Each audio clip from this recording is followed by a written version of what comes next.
วันนี้มาอินบ้านพี่น้องทางเทงดอยเพิ่นจะมาเฮ็ดแอปมักทูเนาใส่ซีนหมูแอปแข็งคมแอปมักแข็งคมเนี่ยเก็บมาเมื่อกี้เพิ่นได้แอปมักแข็งคมหรือแอปมะเขือพวงซาลาหอกมักแข็งคมคือไม่เท่าแอปไม่เท่าเป็นแอปแซ่บสันค่อยอยากกินค่อยมักอันนี้บ้านอยู่เชียงดอยเด้เนี่ยมึงแม่บรรยากาศมันจะดอยไปป่าดอยมันป่าไทยบ้านนอกว่าซั่นซะใครไปดอยอันนี้ภาพนี่เนี่ยแปลงเนี่ยบ้านเพิ่นเนี่ยอันนี้บ้านเพิ่นขุดเนี่ยยังไม่เห็ดติดตะฟังเอาเทวะนี่จะมาเพิ่งบุญไม่เท่าเพิ่นนี่เพิ่นเฮ็ดเฮาก็เป็นคนไทยมาเข้ามานี่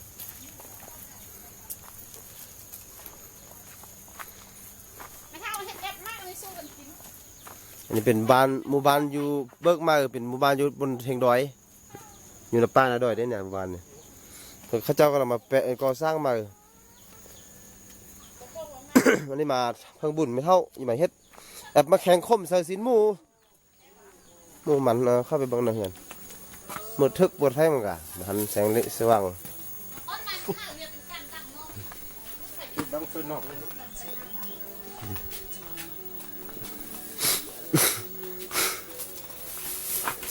เขาออกลามไม่เท่าออกลามไม่เท่าเอายังใส่เลยพร้อมตึงไว้ไม่ยังใส่หมดเลยแจ้งเลยคุณอย่างนี้ลามมัน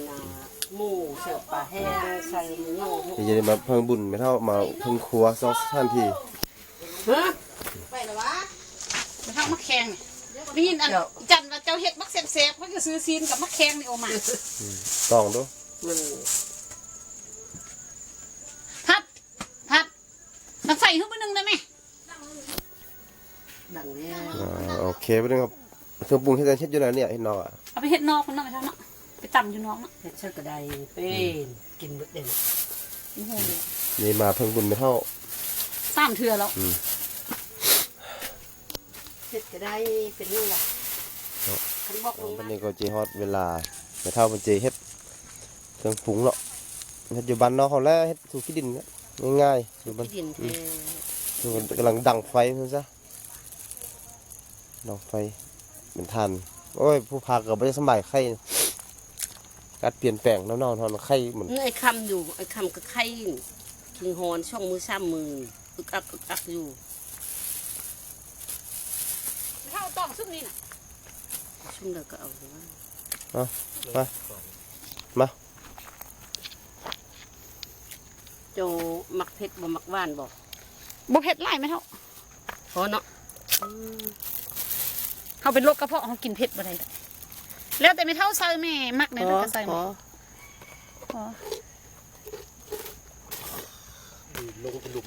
นี่เพิ่นเห็ดเพิ่นหอมเห็ดนี่ก่อนไปยังลุมเกลือใส่เผ็ดใส่อันนี้เพิ่นหอมเมี่ยมครับเพิ่นเอิญว่าเห็ดเมี่ยงอันนี้อันนี้นี่นะเห็ดมะแขงนี่นะเพิ่นเอิญว่าเห็ดเมี่ยงหมกมะแขงเจ้าอ๋อเห็ดหมกมะแขงเกลือใส่เป็นนัวใส่ดังไฟแล้วก็ต้องการนะดูเห็นหมกเดียวเนี่ยไม่เท่าหนักส่งหมกว่ามึงคนเดียวตองฝนบตกมึงตอกกระแห้งออมไปออมมา3 รอบอย่างบริจาคการเลยหนักขึ้นตึมดู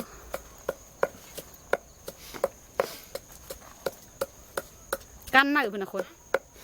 พุ่นนะจะยิ่งบ่ออมไปทางพุ้น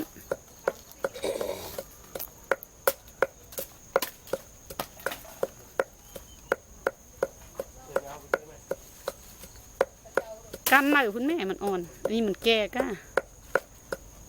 ยื้อฮอดบ่นะ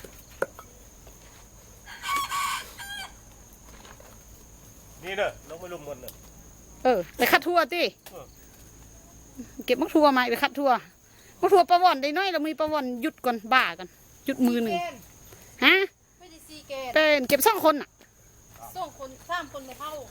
ไปเก็บซอยว่าได้3 แกนไม่ได้4ต้องอ่อนแล้วบนหล่นแล้วตีไม่เท่าต้นโอ80 ปลายเนาะ อื่นนี่ได้3 แกนได้ไล่เนาะปีนี้มักทั่ว ฝนอีโตก เพิ่นว่า แล้วตำเครื่องเราปิดมะแขงตำเสิร์น่ะ เจ้า ผักบัวยังบ่ใส่ติ เสิร์ว่าตำมะแขงเราก็ซอยผักบัวเสิร์แล้วก็เอาหมูบดลงคนเนาะ อืมแขงเพิ่นเด็ดเสิร์ คันเฮ็ด ไม่เท่าเฮ็ดนี่เฮ็ดบ่ทั้งพวกโอ้ ก็ยังบ่เห็ดได้ก็ยังบ่เห็ดไม่เท่าเห็ดมาทางผู้อันแม่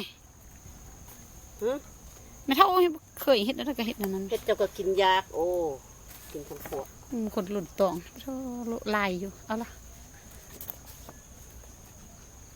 ขอนเข้าตาดูมึงหน้าดูยุ่มเข้ากันหมดอะเบอร์คุณวางลูกขี้ดินหั่น ไอ้แล้วก็ไข่แล้วก็คิงฮอนตัวฮอนแล้วก็เจ็บคอไอ้คำเนาะ มันสุกวันนี้บ่ได้ไป น่ะ ไปเรียนน่ะมันเป็นลายมือแล้วแหละ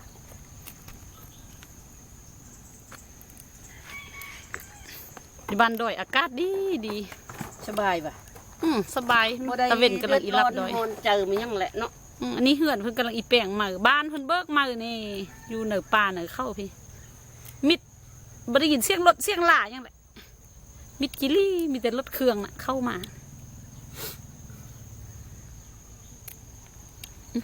ค่อยเด็ดซอยไม่เท่ากันใส่ลูกดีขนาด มาหนึ่งโจหนึ่งอยู่นี่น่ะ น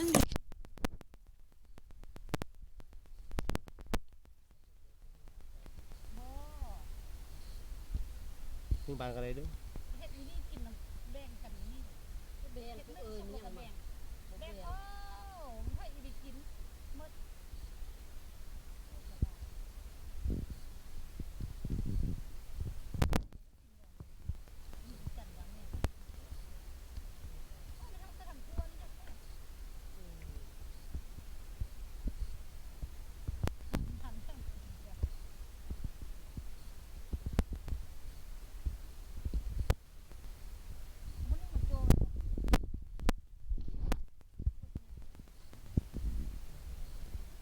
ถาม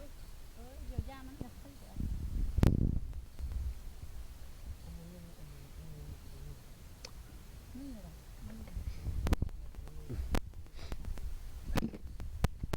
เข้าอันบ่แม่น บ่อันนึงหมก เดี๋ยวค่อยไปเอาหม้อนึ่งมาค้างไฟก่อน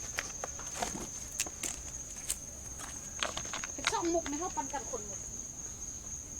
เจ้าบ่มักคมติ คมไล่เป็นไรเนาะ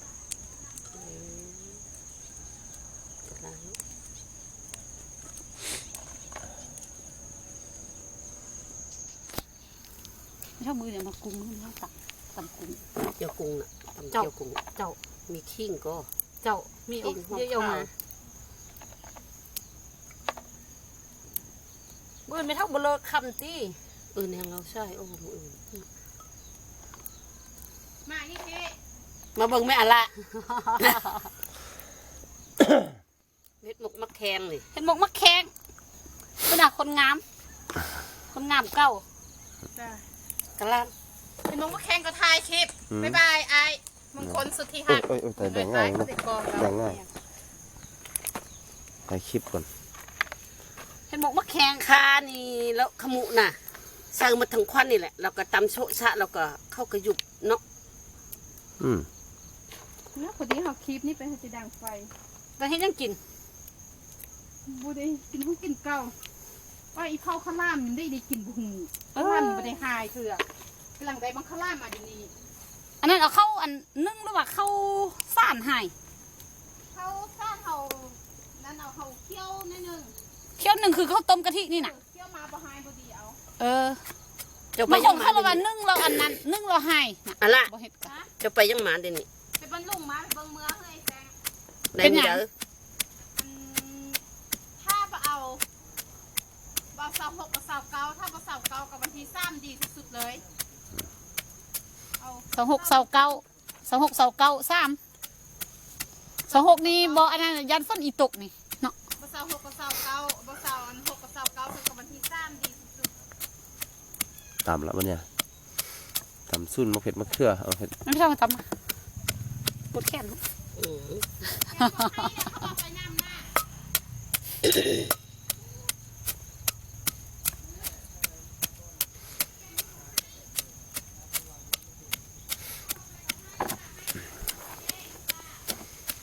ยวมาประทันใส่ไม่ได้ทายไม่เท่าอันเฮ็ดออดล่ามป่านู่นจัง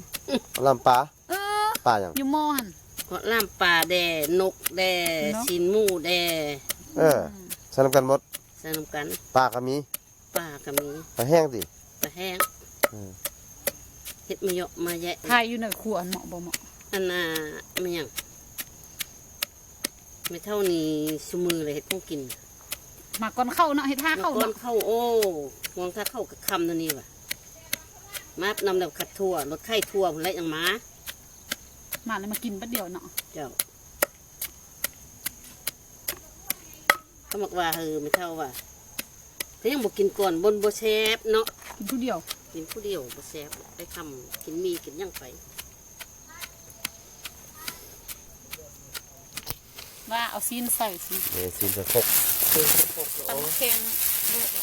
มะแข็งนี่มันอีคมเนาะเฮาเหล้าของมะแข็งคมนะไม่เท่าเนาะ เจ้าคมแซบก็เจ้า คมแซ่ ค บ มหวาน คมม่านไว้ก็ เอาอย่างเด้ เดี๋ยว ว่ามาเฮาไป เอา เอา ไปปักไอตู ฮะ ปักไอตูซะหน่อยหนึงไหม เอาอีตู้ซะน่ะ เจ้า อยู่ซะผักอีตู้ ในประเด็กเอาอยู่หันโอ้ยไปคนนี้ เต้นค่อยไปเก็บผักอีตู้กันอ้อมทางที่ บ่ไปเฮือนมานี่น่ะอยู่หลังหันน่ะเอามันหน่อยหนึงก็ได้ใส่เอาหอมมัน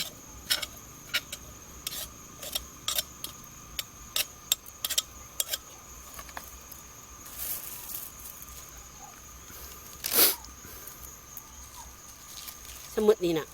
รู้แล้วเท่าว่าเซอร์เบอร์หอมหรือว่ายังหอมว่ายังนี่ดอกหอมแดง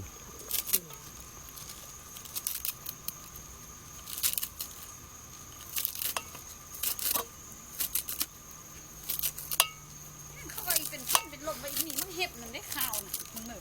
เอาเสียงข้องปักแม่นเลย คือก็ยังเยอะพวกถั่วก็หมดแล้วแหละบรมบอลางน่ะ บ่ฟิว อีตู้หอมอยู่เนาะ ไอ้ มัน ตู้ ดอกสิเรามันหอมเนาะ บอไอ้ตู้แร่นี่มันตังห้อมแล้วไอ้ น่ะ ตู้ข้าวนี่บ่ห้อมปานนั้นแหละเพราะไอ้ตู้นี่แซ่บไปว่ะ เราไปเอาหวดไม่เท่ามีตอกเลยมีอยู่หั่นน่ะ จอกอยู่หั่นว่ะ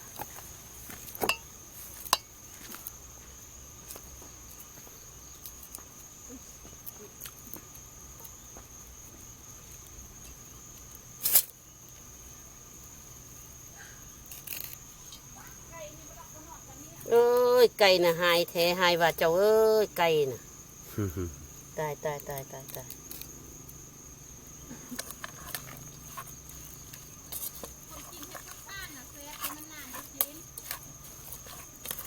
น้ำซุกเนาะ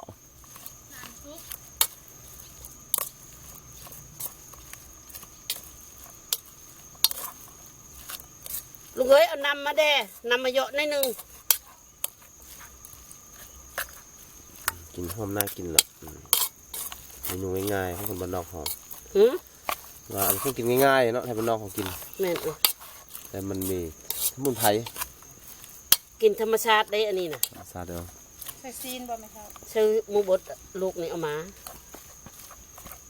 อ๋อมันเพิ่นยากอีกตัวน่ะ เอ้ยหมกมันนั่นแน่หน้อยหนึงเลยจันมากินก็แซ่บไปสั่น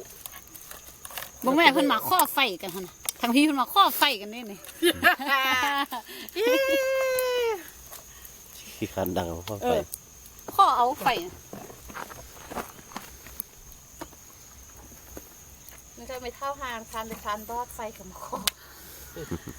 แต่ว่าเนาะทางลาวเขาข้อกันเนาะข้อไฟเนาะ โคตรหรือว่า ข้อไฟดิเนอะ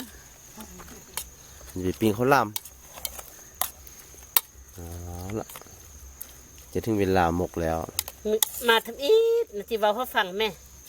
เคยผัดนะว่าสิแลเนาะ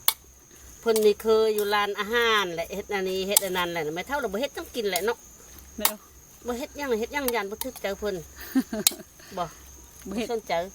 วันนี้ก็เนาะเราก็อันอยู่ไปอยู่มายำผักสลัดเนาะ ยำผักสลัดแล้วก็เพิ่นก็ว่าสิแหละ ช่างว่าซั่นพอป้ายไก่ช่างโอ้ซั่นบัดนี้มายำผักสลัดไม่เท่ากับเบิ่งเลยเนาะเบิ่งบัดนี้ไม่ยั่งออกไข่กับบ่เฮ็ดยั่งช่างกับบ่เฮ็ดยั่งเถื่ออ่ะเพราะคนดิบคนแดงเอ้า ไม่ยำบ่เป็นไม่ยาวไม่เท่าหู้ควัน เพิ่นก็อยากเฮ็ดอวดอันแม่เมียเพิ่นเนาะว่าตนให้ต้องกินเป็นเนาะ บัดนี้ไม่เท่ากับมือตกมือหน้ามาไม่เท่ามาย จับมุมดีๆยำกินแล้วติดใจแซ่บ ำนี่เชฟเลยดู อร่อยเลยดู เผ็ดอ่ะไม่เท่า ก็เผ็ดแหละ ดีเฮากินเผ็ดบ่ได้ ไม่ใช่เผ็ด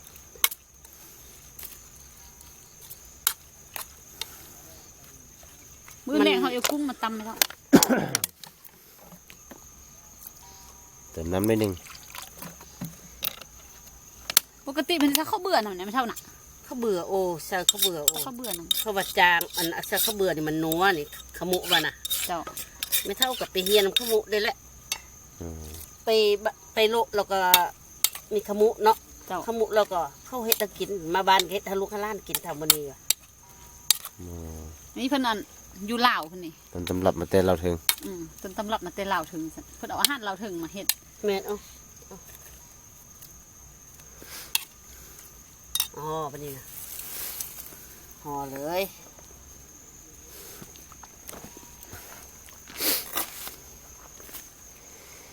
ชั่วโมงนี้มันไม่เท่าเลยให้กิน เดี๋ยวผัดมันก็มักเฮ็ดอยู่เนาะแต่มันมีเวียกเนาะ โอ้ยเฮ็ดเก่งบ่เก่งน่ะคนผู้นี้น่ะ ต้องกินน่ะ เฮ็ดเขากินน่ะบ่กินเก่งน่ะ เฮ็ดเวียกกับเก่ง แต่ไม่เท่าก็บ่เฮาเฮ็ดบ่คิดดูเพิ่นไม่เท่ามาก่อนเนาะ เจ้า ก็เลยไม่เฮ็ดท่าลูกท่าล้านใช่เพิ่นก็บ่ขนาดแหละเพิ่นก็บ่อยากให้เฮ็ดแหละเจ้าเฮ็ดไปยำเวียกเนาะยำยูลาแท้เพิ่นเฮ็ดให้กินยำมีเวียกเฮาเฮ็ดให้เพิ่นกินเป็นหยังแหละเฮาบ่จมบ่ชอมลูกก็บ่ได้กำเนาะ เจ้าแม่นเอา แท้ เฮ็ดซ่องหมกนั่นเฮาคนหมก เอารวมหมดแล้วเติมลวกก่อน ใส่จีมอดเนาะส่วนรั่วเข้าเท้ามงคล กินแม่อร่อยดีไม่เท่านี่มักแท้มักหวานแล้วเจ้าสิบ่มักฮู้ คนเฮาอีหมกนี่บ่หรือเฮาอย่าไปหมกบ้าน พวกนี้ก็ได้เด้ นึ่งนี่บ่ฮะ มันก็ได้มีคำที่ มันสิคำเอาไปหมกบ้านนะไม่เท่า เท่า2คนได้บ่ต้องไล่เด้แบ่งเท่าๆกันเด้อเป็น2หมกแบ่งกันคนละหมกนี่มันสิค่ำนี่มันอากาศฝนคือจิตกไว้มืดคืออึมครึมท้องฟ้าอีประวอนก็เลยจิเอาอัน อ๋อแล้ว ประวอนก็เลยจะเอาไปนึ่งบ้าน คือขนหมกนี่ห่อหนึ่งประวอน บุกใหญ่ ผู้เอามาห่อหนึ่งปันกัน ไม่เท่าจะเอาน้อยเดียว โอ้ยไม่เท่าเขาช่องผู้เมียไม่เท่ายังกินไล่คน กิน2 คน มีอันนั้นเอาเนาะมีไม้จิ้มเคี้ยวเนาะตอกธรรมชาตินี่แหละ ตอกธรรมศาสตร์ตอกจักเอา นี่สำเร็จรูปแล้วนี่ว่าจะเป็นหมกบานเอาไปนึ่งบาน ประวอนจะเอาไปนึ่งบ้าน ถ้ามันคำมันขึ้น นี่ไม่เท่าเห็ดนื้อประวอนได้หมกใหญ่ คือกันมุกยำมุกน้อยเสมอกันถ้าแม่เจ้าชิมได้สิ เจ้า ชิมือไม่เท่าดา โอ้ยหมานี่ยังบ่อันลุกเถอะ ให้หยัง เฮ็ดอันเดียวหัน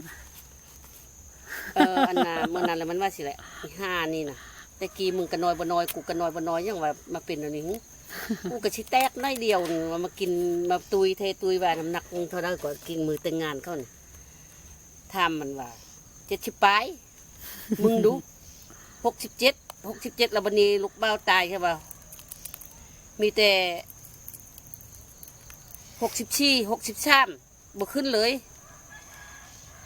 กูก็กินน้อยดิเน่มันว่าน่ะจบ จบเท่าสะหวดนึงข้องไม่เท่าน่ะ นี่แหละ เอาหมกหนึ่งเอาคนหมก เจ้า จ้าใส่ พ้นจับ ไป เนาะ แม่ มก ใส่ถุงย่างนี้ ก็ทำมงคลเอาใส่ทุกอย่างแล้วอันจะไปนึ่งเอาไปนึ่งเอาผู้เดียว 1 บาท นึ่งเอาเด้อ อีกคำมืด มันจิมืด คุณไล่ๆเด้อลูก เจ้า มีโช เขา ค ขอบคุณ มี ไป ลาภ เท่าไร ให้โชคให้ลาบลูกแด่ร่ำรวย เจ้าส้มผอนปากไม่เท่า ด้อยู่ดีมีชุกบัชุกผู้ชุกคนไม่เท่า เจ้า ที่ได้กินหมกมะแขงมื้อนี้แหละ เจ้าส้มผอนปาก เจ้าโชคเน้อลูกเน้อรับ เจ้า เด้อ เจ้า ประวอนจะได้ซิมหมกยังก็หมกแข็งคม คนบ่มักคมก็กินไปเนี่ยวันเป็นมันปากมันจักจาง จาง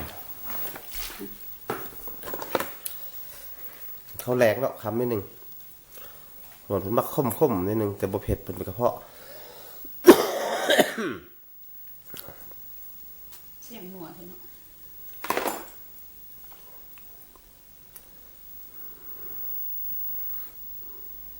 คักบ่ ต้องแข็งคนมักคมกับบ่แซ่บบ่กินอ่ะประวันมักคม วันนี้แฟนคลับมายามวันนี้นะเจ้าซื้อเจ้ามาแต่อเมริกา เพิ่นมาแต่อเมริกาเพิ่นเป็นหมอ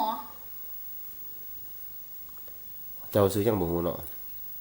ชื่อจันเพ็ง อ๋อไอ้จันเพ็ง หน้าจันเพ็งเพิ่นลูกแต่อเมริกาเพิ่นมายามเพิ่นฮู้ว่าประวันบ่สบายเพิ่นก็เอายามาให้แดยาแก้เจ็บหลังเจ็บเอวเลย แค่ไข้แค่หนาวแดนี่คนก็สบายคนไข้หวัดปากกับไปจักทอบโอเคบายดี